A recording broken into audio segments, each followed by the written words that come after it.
All right, I have tweaked the lighting. I have tweaked the sound. I have tweaked the video. So we shouldn't have any Chinese lips, the Kung Fu movie stuff going on. I hope not. Anyway, yesterday I was thinking, sometimes you get to doing something and it's so mundane, you just think of things. Think of your past. Think of past jobs. And I was thinking of this guy that I hired in Iowa when I was a press room manager at I think Storm Lake, Iowa. I was press room manager, and let's just say the choices of people I had to hire in that area weren't particularly they weren't Wall Street brokers of average intelligence, I would say, but they always seem to have good common sense. And really, I will take a guy with good common sense any day over somebody that graduated from Harvard that's dumber than a box of rocks because he was never taught common sense. You see a lot of these people wandering around. Wondering. Yeah, that's what they're doing. They're wandering around, not wandering, wondering. Good call. And I hired this guy named Herb. That's right, Herb. Herb didn't have but 2 teeth in his head, and he wasn't the best looking human being on the planet, but he had a big heart. And he was the kind of guy that whenever I was trying to teach him something, which in my trade, in these small shops, you just got to hire guys off the street and hope to hell that you can teach them to do the work that you don't want to do, like sling ink and lift heavy rolls of paper.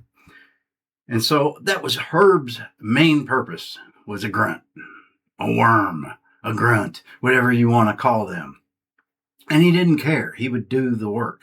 And I've worked with several guys like Herb throughout the years, and I find that you find these guys in small towns like in Iowa, and the good farming type guys, when you shake their hand, it is full of calluses. That's how you know you got somebody that will work. When I shake somebody's hand, I'm not just saying hello. I'm judging that man by how his skin feels. I'm judging that man by his grip. If he gives me a weak little grip and shaking his hand is like shaking a 7-year-old girl's hand, I know right off the bat that man's never done any hard labor. Now, I won't think the man's terrible or anything like that. It just tells me what level I can have a conversation with this man. If I know that he's a hardworking man, I know this guy is going to understand a lot of the things I'm talking about. I can also tell, how much work can I give this person? You can tell a lot by shaking a man's hand. Now, they don't do that. They do this fist bump thing, or they do the one-armed hug. You ain't hugging me, okay? That's not how we did it back in my day. We didn't do the arm around you. Guys didn't. And then the fist bump. We're not doing that. I don't care about what happened in 2020. If you can't shake my hand, guess you better move on. And Herb was the kind of guy that he kind of irritated me at first until I realized what was going on. I would give Herb a job. I said, okay, here's what I want you to do. I want you to clean this area up, make it look nice, sweep the floor. And I'd line him up, that's what a supervisor does. I'd give him jobs to do, to keep my hair and keep him busy and to help with the production of that day. Now, I would give Herb these tasks. I would tell him what to do. And man, if it wasn't 15 minutes later, there's Herb right over my shoulder. Just right here, man. He's right there. I'm like, Herb, what are you doing? Well, I'm learning what you're doing. I gave you a job. Didn't I give you a job? What are you doing? Oh, it's done. And I'd look over there. Sure enough, Herb did the job, and he did it exactly like I told him. The guy had common sense, but he had a yearning to learn things. And he ended up being very good help. He wasn't the most intelligent. You couldn't have a conversation about electronics or things like that, you would lose him. But when it came down to good hard work, if you just showed him briefly how to do something, he knew how to do it. Now, there are some technical things with printing that, no, you're not going to learn just by me showing you something. Some things you have to get a feel for. You have to have experience. But he was a good candidate for that. Too many people today have no common sense. They might have book smarts, but they have no common sense when it comes to daily tasks, daily life. When I moved here to Arkansas, I got hired on as a ranch hand. And from time to time, we would hire people to help out if we had a big job to do, if we needed some extra work. And he liked to hire the young guys, and he knew as well as I did that usually they're not going to work out. If you can get them to show up, getting them to actually work is another story. Now, there were a few exceptions where we would hire a young guy and they would actually work, but unfortunately, they were Mexicans. And Mexicans will work. Doesn't matter what age they are. We hired Mexicans that were 20 and hired Mexicans that were 60, and they worked equally as hard. But you get American kids in there, they haven't been taught. And if you try to teach them, if you try to be stern with them, like I was, they resent that. They get their feelings hurt. They don't receive that well. And I had a kid once came in, and I needed him to do some manual labor. I needed him to dig some stuff. I was putting in a large pen. I needed some areas leveled out and dug out. And I handed him a shovel, a round point shovel. And I said, here's what I need you to do. I demonstrated how to do it, which is kind of ridiculous, but I handed him the shovel, and I didn't think about nothing. I just went on what I was doing, and I turn around, and he's standing there looking at it. And I'm watching him, and he's struggling. He doesn't know how to hold a shovel or use it. I was blown away by that. How do you not know? Even if you've never used one, I just showed you how to use it, right? There's nothing complicated about holding a shovel like this, putting it in the ground, taking your foot, kicking it. But he could not get that concept. And so I took a little more time. I realized at that point, this would have been around 18 or so. I realized, okay, this is an entirely different generation, and then have learned or have not learned the things like I've learned. So I need to spend a little extra time with the kid. And so I did, and he eventually did get how to use the shovel. He wasn't very skilled with it, if you even have to have skill to use a shovel, but he wasn't very good. And I no sooner go away from that site, and I look back, and there he is just sitting there eating a sandwich. And it's nowhere near lunchtime. I'm like, I'm just at the point right then, and I was busy. I said, well, I'm going to come back. When I see him again, when I talk to him again, I'm going to let him know, look, I don't have a problem with you eating a sandwich, but there are certain times we eat sandwiches. It's called lunch hour. I will give you a half-hour lunch. You can eat your sandwich then. You don't get to choose when you take a break. You don't get to choose when you sit down or lay down. That is a standard set time that we have to abide by. That is the way we have all learned how to work. There are lunch hours, there are designated break hours or break times, and he didn't get that concept.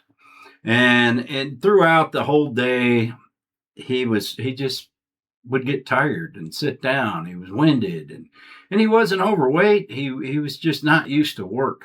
I knew that when I shook his hand, and he didn't know how to shake a hand. And you have to fill people out that way. And I'm not saying that a guy like him can't be taught, but I think a lot of things like that have to be instilled in a kid early. Now, he did not have a father. this was one huge thing. The boss, the owner of the ranch, told me his father died when he was young, and his mother was raising him. And so I understood that. And I was willing to work with him, but when I would correct him or try to teach him, he felt offended. He took it the wrong way. He gave me the, you know how they do, the rolling the eyes, and he's listening, but he's really not listening. He's not taking in anything I'm teaching him. And it gets frustrating. And so we have entire generations of people like this. And a lot of it is society has changed. There aren't the fathers in the homes teaching young men things like this. Same with women. We're not raising up the same women that we had, generations ago. The work ethic, and not in all of them, some of them are taught this, just not enough of them have a good work ethic or good work skills. And it's starting to be a problem, but, we got AI coming up now, and we're in a time where it's going to be hard enough to find a job. Maybe they don't need those skills anymore. But somebody's going to have to use a shovel. We want all these immigrants out of our country, yet nobody else is going to pick a shovel up. We have to use these immigrants to pick the shovels up and dig the ditches and do the work that entitled Americans don't want to do anymore. Now, I think there's a lot of people in my generation and before that no matter what the job is, if you didn't know it, you'd try to learn it or do the best you could. You'd pick up the shovel, you'd dig the ditch yourself. Sometimes it's a whole lot easier to do things yourself than it is to try to teach somebody how to do it.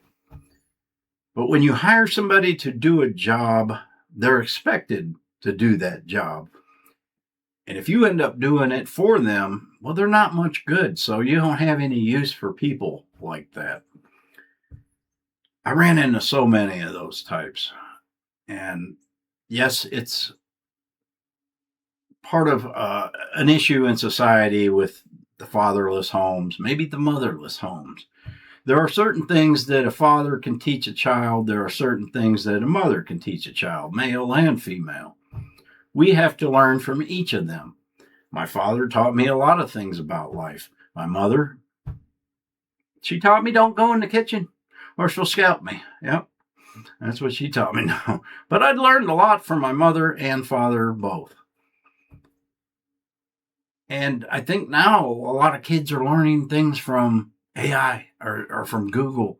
They're always in their phones. Anything that they're putting in their mind is coming through their phones, and parents let them have these phones, and they're not interjecting anything into their lives. It's all coming from their phone and their internet. And I believe a lot of the things that are being taught to kids are not good things. You're seeing it now. You're seeing a way of thinking that we've never seen before. They're believing in things that are ungodly. I mean, you can't believe. Look at New York City. Who would have thought somebody like that would be elected mayor? And it's not going to work. But these young people have been brainwashed into thinking this is the way of the future, even though it's been the way of the past and didn't work in the past, failed miserably. Some things, it's going to be their world. I probably won't be here in 20 years, and it's their world. And they're going to learn from their mistakes, but it's sad that history is not taught anymore like it used to be, because they would know these things they're thinking of doing, well, they didn't work. They didn't work, and now they're going to have to repeat history. The old saying goes, history repeats, and that's what's going to happen. Anyway, I guess that's what I got for today, man. Hopefully the video's better. Hopefully the sound's better. And I'm using a different camera. I think that was the problem before. Let me know what you think, guys. Happy trails.